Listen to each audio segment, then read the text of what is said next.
I was sitting there listening to all these presentations, and I forgot that I was sitting here at the University of the South Pacific, because the kinds of things that you people were talking about, the kinds of things we were thinking and reflecting about, are not the kinds of things that are often said in this august institution. You're talking about values, you're talking about inclusivity. We don't talk about values and inclusivity often here at this university. We're interested in plans and KPIs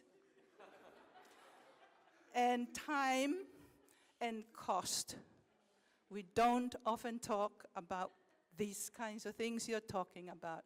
So it is indeed a pleasure to be invited to this and to sit here and to talk and to listen to the acting Vice Chancellor talking about values. I almost fainted.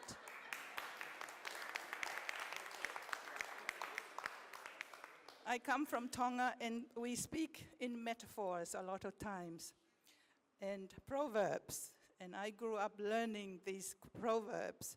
And we have a proverb that goes something like, koe fie kau he lau, which translates literally, wanting to be part of the conversation. I grew up in a place where we were taught to know your place. So, if you go to a place and they're talking about certain things, that may not be the kinds of place you should go in the first place.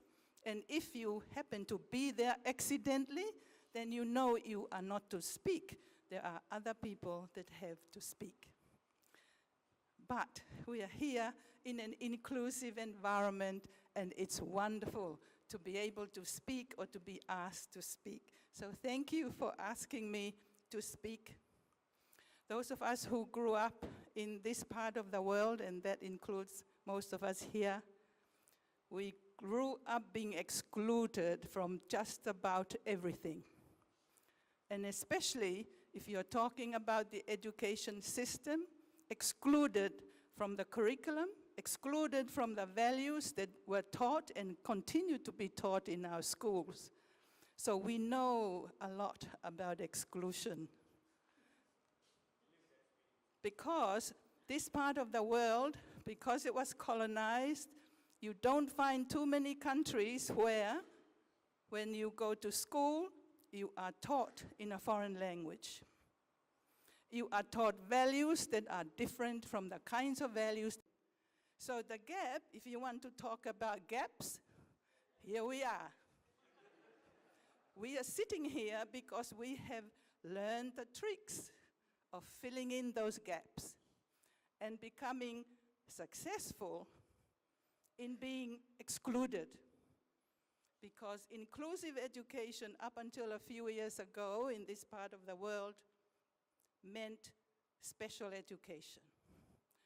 It didn't mean education for all and irrespective of race, ethnicity, gender, economic background, you name it. It was about disabilities. And whose fault was that? I really don't know, because that's not what inclusive education a la UNESCO says, not inclusive education that you're talking about. Because many of our ministers of education interpreted it that way. So at the University of the South Pacific, we created a program on special education, because that was how our people interpreted it.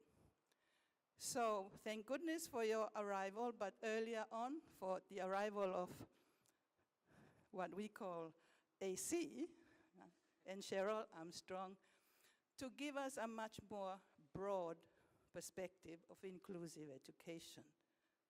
So I have enjoyed listening to your conversation. And I jotted down a few things that I learned from what you were talking about, the kinds of things you were talking. Firstly, values.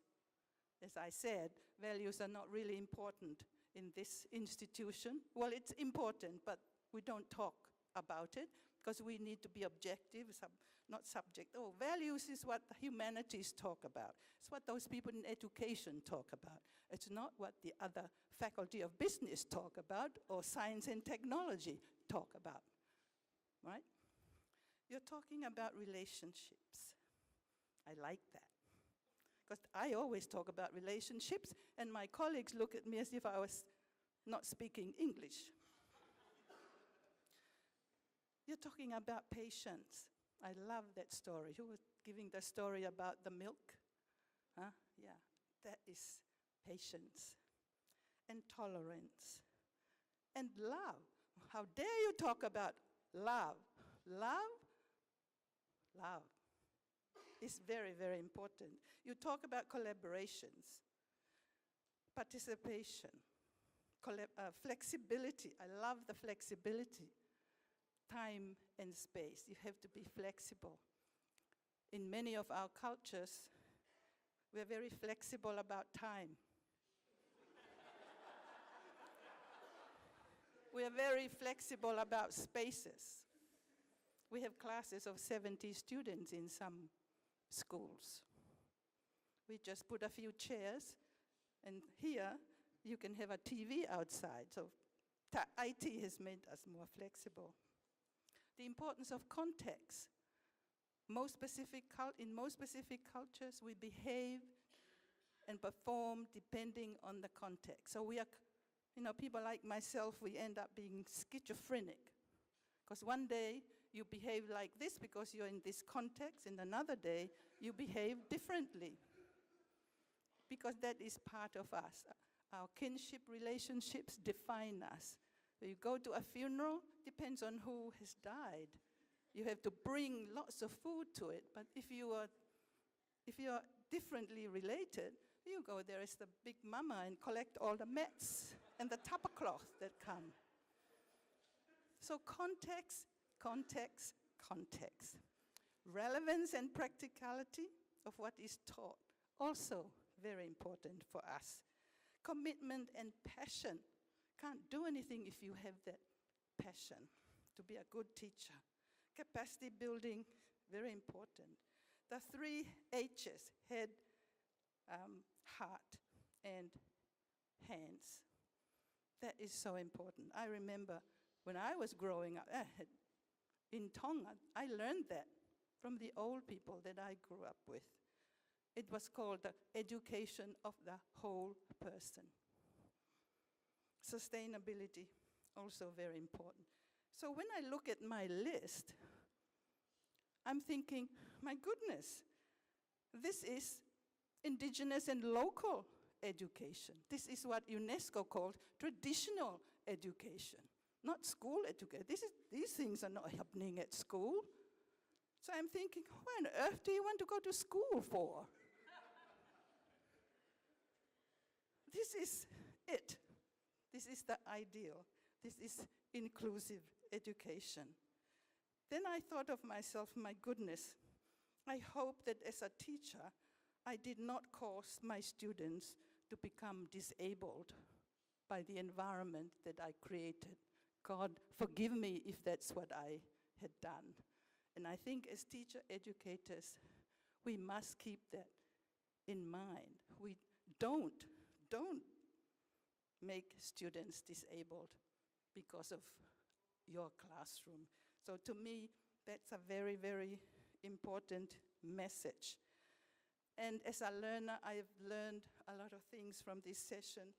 And one of the things I want to share with you is my new definition of inclusive education. Inclusive education for me now, after today, is education as if difference and invisibility matter. Vinakavgalevu.